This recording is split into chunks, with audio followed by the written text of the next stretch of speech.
20 years ago, my wife and I bought this home. We bought it for one reason. It had this 13-foot wide, 19-foot deep, 10-foot ceiling media room on the floor plan. I knew I wanted a theater room. Had no idea how to build one, but I knew that I wanted one.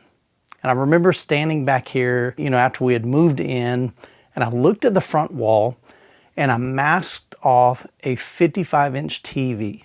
And I stood back here at the back of the room, and with a deep sigh, I just went, that's not going to provide a cinematic experience. I knew right then and there I wanted to go projection in this room. To me, I didn't want just a big TV. I wanted a cinema experience. I wanted to replicate and maybe and hopefully even exceed what I could get at my local cinema. And so over the past 20 years, we began to build this room slowly over time. It didn't start where it's at now. This has been a long journey for me.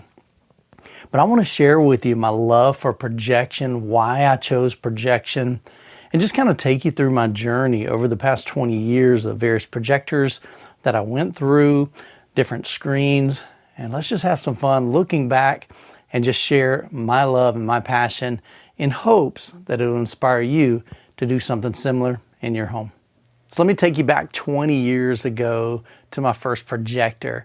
As we were building out this room, I basically did a barter deal with a local cabinet maker to build a wall and to house a 103-inch screen. Now, it wasn't acoustically transparent, so at that time I had my center channel above the screen, and then I had my front left and right speaker to the side of that. And I was looking at projectors. I knew I wanted to go with a CinemaScope screen. So I bought a 103-inch Elite screen. I think I paid about $500 for the screen at that time. I figured that's going to be plenty big enough for this room. And looking at the different projectors, of course, there were a couple of them that would do what we call lens memory, which would allow me to easily accommodate content that was either 16:9 or 2.35:1 aspect ratio. And so the two main ones I was looking at was, of course, JVC, but way out of my price range. I think at the time Sony had the ability to do that too. Again, way out of my price range. At that point, they were probably about $5,000 a piece, $5,500 a piece. What I ended up settling on was a Panasonic AE3000U. Had a great image for a 103-inch screen. Enjoyed that projector. Later on upgraded to the Panasonic AE4000U, just a little bit brighter, a little bit better contrast. So later on down the road, Panasonic decided to no longer sell Panasonic projectors for the home theater. And so I was looking to upgrade. And of course, I still had my eye on JVC, but way too expensive for me at that time. And so I ended up picking up an Epson 5040UB. It was a great projector, really enjoyed that. And 2 years later, I was able to purchase my very first JVC projector, the NZ7. So at that time, I already had upgraded to a bigger screen. This is a 150-inch diagonal acoustically transparent screen from Seymour. It's the Center Stage XD. Now the NZ7 looked gorgeous. I absolutely loved the picture quality, the image quality, the sharpness. Of course, those deep dark blacks that I was longing for all this time. The one thing that it did lack was the brightness for this big of a screen. It was always a little dimmer than what I wanted, but I knew I didn't have the budget for the NZ8 and especially the NZ9. So it took me 2 years until I was able to upgrade to a brighter projector, and that was the NZ8 from JVC. Now this was a significant improvement in brightness. Everything just came together. It looked gorgeous. It fit just perfectly on my screen. I loved having the lens memory, and it was everything that I've always dreamed of. And currently today, I'm rocking the JVC NZ800. Absolutely love this projector. It's super beautiful. Contrast is amazing, deep dark black levels, and the brightness is just right for this 150-inch screen. Now, my ultimate goal with this room was to create a very immersive experience. As you can see behind me, this is a 150-inch diagonal. It's roughly about 12 feet wide. My room is 13 feet wide. And my viewing position right here in this seat is 9 feet. And so one thing I want to encourage you, if you're wanting to build a dedicated home theater using projection, most people struggle. They're like, man, could I go with a 120-inch sitting 14 feet away? And they're struggling, man, is that going to be too big? Heck no. I can tell you right now, I've had tons of people come through my home, and I always ask them this one question. After all the demos, I asked them, did you ever feel like this was too big? Like this was too immersive? And I only had one person that said they actually preferred the 14 feet position versus the 9 feet position. Everybody else said, man, this was truly awesome. It was totally immersive, but it wasn't too big. I didn't feel like I was on the front row of a theater. And I was afraid that that was what was going to happen here when we went from 103 to 150. But a friend of mine told me, he said, Michael, we can always shrink that down with masking. Like this is masking around here. We could always make your screen smaller.